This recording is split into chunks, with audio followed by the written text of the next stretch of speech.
Welcome to Gab Jam, episode 321. The topic this time is best musicals of all time. All right, as you know, we're always looking for inspiration, so watching musicals is one of those things that gives us, it sends our muse into overdrive so that we can create more original music. And today, we have our daughter, an actor and musical theater expert, Zandalee Henderson, to join us to talk about musicals because she is, again, the person that probably knows the most in our sphere related to the musicals. So I have my little old musicals, and the first thing I was thinking about, you were saying, what? It's not exactly necessarily best. They're my favorite. Musicals. Okay. Favorite musicals. And I'm probably the same, I guess, best as in, like you said, what we actually like. Yeah. Right. So I'm going to start with my list, which is super short. I'm thinking about the first part is going to be movie musicals. And then I'll tell you my few stage musicals. And what we mean between the movie musical is that there have been movies made that are based on adaptations, right? Yeah, there have been movie adaptations of musicals, and then just like movie musicals, right? Where musicals made to be a movie. Yeah. Oh, I should have put that one on there, but I'll get to that in a minute because now you made me think of something else. Okay, which I don't even know if it's classified as that, but we'll figure that out in a minute. Okay. So I'm just going to run down mine. If you guys want individual notes on all of these, they are in the blog post that accompanies the episode. As you guys know, the link is going to be in the description below. But of course, mine, the top of mine is Little Shop of Horrors, the 1986 Rick Moranis version. And I like it for its weirdness. That's more than anything else. Mm-hmm. Followed by Oh Brother, Where Art Thou? That is one of our all-time favorites. The music is so weird and ethereal. And George Clooney is just amazing in his comedic performance for that. And the story is, it's based on... Is it Odysseus? Is it the Odyssey? Yes, thank you. Yeah. So it's based on classic text. Uh-huh. Of course, number 3 for me is The Wiz because Michael Jackson's performance, that was his first, I think it was his first theatrical movie performance.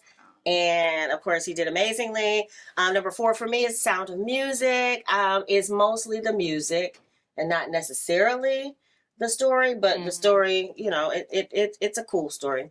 Number 5 for me is La La Land, and it's just one of those things that has enough fantasy and reality, and is grounded in some good jazz, and it asks some of those questions about what is jazz and how is it authentic and all that kind of stuff, and why we like it. Number 6 for me for movie musicals is Fame, and again, I'm going to add, I hadn't added it on here, but you made me think about it. Okay. Is Purple Rain. And I know me and your daddy always argue about whether or not it tells part of the story. Musical? Okay. It tells part of the story in some of the songs. Okay. Even though it doesn't take the dialogue, it doesn't start dialoguing with a song, but it adds to the plot of this. I know this would be one that we would be debating about. And number 7, of course, I stole from you, which is Hadestown for movie musicals. That's a stage musical. It's not a movie musical? No. That's only on stage. It's a jukebox. It's an album. Oh, a concept album. This is and what then and then it's a stage show. Okay. There's no movie version of it. Okay, so skip that one down to my next list, which are stage musicals. So we're going to put Hadestown as number 1 since now we know. Number 2 for me is going to be Waitress. And I just love the songs and it's so heartwarming and I cry several times during that one. My next one, is this correct? I say Willy Wonka, the stage version. Which stage version? The one that I did in high school? The one that she did in high school. Okay, so that's not like Charlie and the Chocolate Factory. I think it's Willy Wonka and the Chocolate Factory, and it's like it's on MTI shows. Because there's a version on Broadway. Okay. And it's different. Okay. It's a different musical completely than the one that I did in high school. Okay, well, I like that one. You guys did such a good job with probably explains why I have the next one on the list, which is Into the Woods. That's my last one, but that is the stage musical that you guys did in high school. Their high school, Belleville High School, was the bomb when it came to musicals and the sets and performances and all that stuff. So that was a treat for me. However, I know you have a more erudite academic list, and we love that. That's why we got you on. Okay. All right, so talk to us. Your first one, favorite musicals for you, and this is movie. No, this is stage. Yeah, well, we're just mixing them together. I have both. Okay. On there. All right, so both kind. In no Your first order. one is Deaf West Spring Awakening. Yeah, Deaf West Spring Awakening. I like it a lot because it made theater more accessible. Okay. And then it also incorporated the signs into the story. Okay, what do you mean made theater more accessible? Because it cast deaf actors as well as an actor that was in a wheelchair in a role, which is not something that I believe had happened before, but I could be wrong. But it definitely, those deaf actors were like the lead roles. Were played by mainly deaf people and a couple hearing people. The lead of the show, he was an ASL interpreter. Before he had never been an actor before. He was just an interpreter. And they cast him and he was able to, it was really, really good. And they incorporated, like, the people who were deaf had no voice in the context of the show. So it was like a layered meaning as well, which is really good. I also just like Spring Awakening as a show, but the Deaf West version is better. Very meta, right? The no voice within the... it's like another way to tell that story. Oh, I like that. And I haven't seen the whole thing, but I don't think I have. But I enjoyed the parts that I saw. Yeah, so, like their Tony performance and stuff. It's really good. All right, number 2 for you is Alice by Heart. Yeah, that's made by the same people that made Spring Awakening.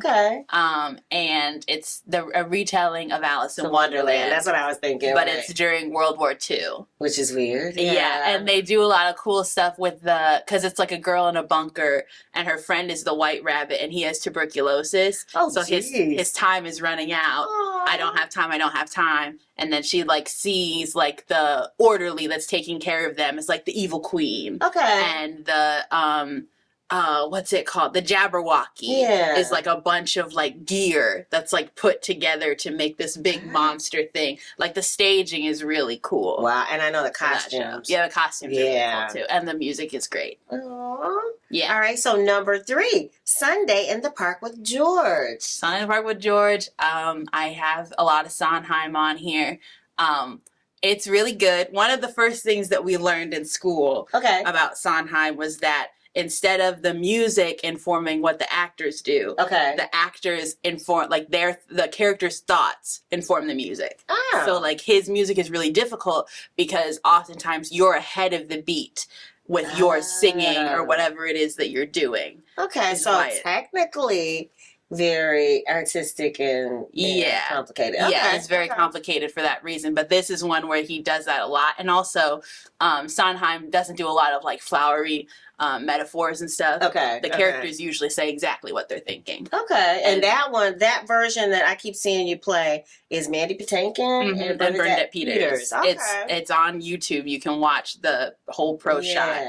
And it's really good. And George and Dot, who they're playing, they're unrequited lovers, and it's their thoughts and their passion that draw them to each other, but also what breaks them apart. So the fact that informs the music so much is really effective. I love storytelling. All right, and Into the Woods is your number 4. Yeah, it's very similar to Sunday. It's got super great music. The second half is awesome because everything goes terribly, which is much better. In the movie, they kind of wrap things up a little bit more. In the musical, it like really deteriorates and devolves, which is really fun. And then doing it in high school was like a really big thing. So it has to be on my list. Your set designer was the bomb. I'm just saying. She was great. Their set designer was like, I'm going to say Broadway level, because I've seen productions at the Fox Theater that have not had as complicated a set as they had at Belleville High School. So. Making entire buildings out of cardboard and styrofoam. Yeah. And it looked like the bricks. Yeah. And things were interchangeable and moved. And rotating. Yeah, all kinds of stuff. Yeah. She's great. All right, so number 5 for you is La La Land. Yeah. And what were your reasons? Yeah, I think that it's probably controversial to say. I think La La Land was the last good movie musical we ever got. Like, original movie musical. What? Jingle Jangle's really good, too. Okay. That's up there. But La La Land is, like, a movie musical, and I think it's because it is inspired by all of those old Hollywood movie musicals that it's so effective. But I think I was talking to Lavelle about this, I was talking to my friend about this, and I'll try to be quick. We were talking about how, like, I think things are too big now. Every movie musical, they pump so much money into them, and they make the spectacle the thing, regardless of what the story is. Yeah. I think La La Land was super simple in its scope and its scale. It told a very simple story, and it had some fantastical moments. Yeah, I like that. But it was very intimate and simple, and the fact that they had Ryan and Emma singing on set. Some people hated it because they didn't think they could sing, but I like that a lot. It's another Sondheim thing. Is his music is not always made for, like, singers. Okay. Because what they're saying is more important than how they're singing it. And I think La La Land does that really, really well. Yeah, and I didn't think I was going to like it, and I did. That was 2016. Yeah. Again, the list will be in the blog post that accompanies this, so just, if you want to know more details, just check the blog post. All right, number 6 for you is Singing in the Rain. Yeah, La La Land was very inspired by Singing in the Rain. But I saw La La Land years before I saw Singing in the Rain. Yeah. And then watching Singing in the Rain, I was like, oh, that's why I like La La Land so much. It was one of the first older movie musicals I ever watched. Yeah. Isn't it? So, is it black and white? No. Oh. It's in color. Okay. But the dancing is something that they don't really do anymore. Yeah. In the same, like, they'll have just like a static shot and dancing happening instead of the camera kind of moving and doing all of this stuff. That's what Michael Jackson loved, Singing in the Rain. Yeah, because you could just watch, and that's true of all movies with Gene Kelly in them. Because he was like a tyrant on set. You were going to get the moves right, and they were going to do the takes a billion times till you did it correctly. But the movies are phenomenal. Wasn't he the first one to do the dancing on the ceiling thing? Was that him? That's a good question. I actually don't know. Okay, well, maybe you guys can tell us, because I thought I remembered the whole camera, the whole room or whatever, moving to, and I thought that was something that was pioneered during that time. It's possible. Okay. I have no idea. Look that up. That's, again, these questions I don't think about them sometimes when it's time to prepare, but as we are discussing it, that reminded me of that. Okay. Number 7 for you is Hadestown. Why did you choose Hadestown? I love the music. I like the off-Broadway soundtrack a little more than the Broadway soundtrack. Okay. Because I like Damon Dunham's voice a little bit more. But I like some of the new songs in the Broadway soundtrack. And we saw it live. Yes, we did. Which was really good. The production design was really cool. Yeah. And what they were able to do with that simple of a set. And then Eurydice is one of my favorite roles. She's like a dream role for me. Oh, Eurydice, but who was the guy that sang so high and so pretty? That's Orpheus. That's Orpheus. The lead. That's Damon Dunham. Okay, yeah. He played him. Oh my goodness, his voice was so beautiful. And of course, Bruce and I love it because Anais Mitchell, I think she even pronounces it Anais Mitchell. I'm up here butchering her name. That she wrote the original album and that was turned into the play. So I love all different versions of it. So music is really good. Yeah. All right, number 8 for you is Newsies. Yeah.